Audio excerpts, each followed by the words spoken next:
অত দুর্নাম করবার চাই না, কিন্তু দুর্নাম না এটা, কিন্তু আমার নামে যেটা অপপ্রচার করছে তার জবাবটা আমি দিতে চাই।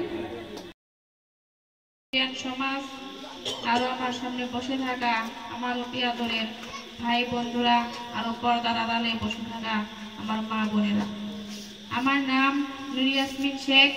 আমি 2 নং কালাপানি জেলা পরিষদের সদস্য পদের প্রার্থী। আমার অভিভাবক সাজিবুল হোসেন মোল্লা সাজিব। তো দেখেন, আমার আগে আমার বক্তারা কিন্তু খুব সুন্দর সুন্দর কথা কইছে যে আমার নাকি যোগ্যতা নাই। এই কথাটা কিন্তু 2 জন বক্তাই কিন্তু বলছে। যোগ্য ব্যক্তি কাকে বলে? মেরিনা খান কিভাবে যোগ্য হইল? সে এমডিসি চিফ হইল, তার হাজবেন্ড এমএলএ হইল। আপনাদের এই জায়গায় দেখলাম রাস্তা নাই, কারেন্ট নাই, যোগ্যতা হলে কেমন ভাবে হলো? যোগ্য কি আসলে? আমার ভোট দানের একটাই উদ্দেশ্য যে আমি যাতে আপনাদের উন্নতি করতে পারি, উন্নয়ন করতে পারি। আশা করি আপনারা আমার সাথে থাকবেন।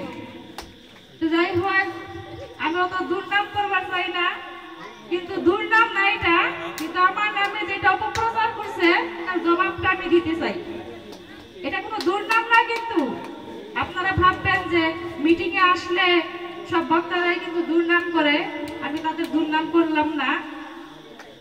তো যাই হোক, দেখেন আপনারা যা করে ভোট দিচ্ছেন, আপনাদের মূল্যবান ভোট দিয়া নির্বাচিত করছিলেন, তারা কিন্তু আপনাদের জন্য কিছুই করে না। এটা সবাই আপনাদের কিন্তু এটা মনে করার সময়, এটা কিন্তু আপনাদের সামনে একটা সুযোগ আছে, কিন্তু এই সুযোগটা আশা করি আপনারা হারাবেন না, হারাবেন না আপনারা। তো যাই হোক, 7 তারিখে যে ভোট আছে, আপনাদের মূল্যবান ভোট আপনারা হাতের ছবিতে দিয়া আপনারা আপনাদের হাত ইনশাআল্লাহ শক্তিশালী করবেন। আপনারাই কিন্তু আমাদের মূল শক্তি, আপনারাই কিন্তু মূল সাহস। আপনারা ছাড়া কিন্তু কিছু করতে পারবো না আমরা। আশা করি আপনারা সাথে থাকবেন।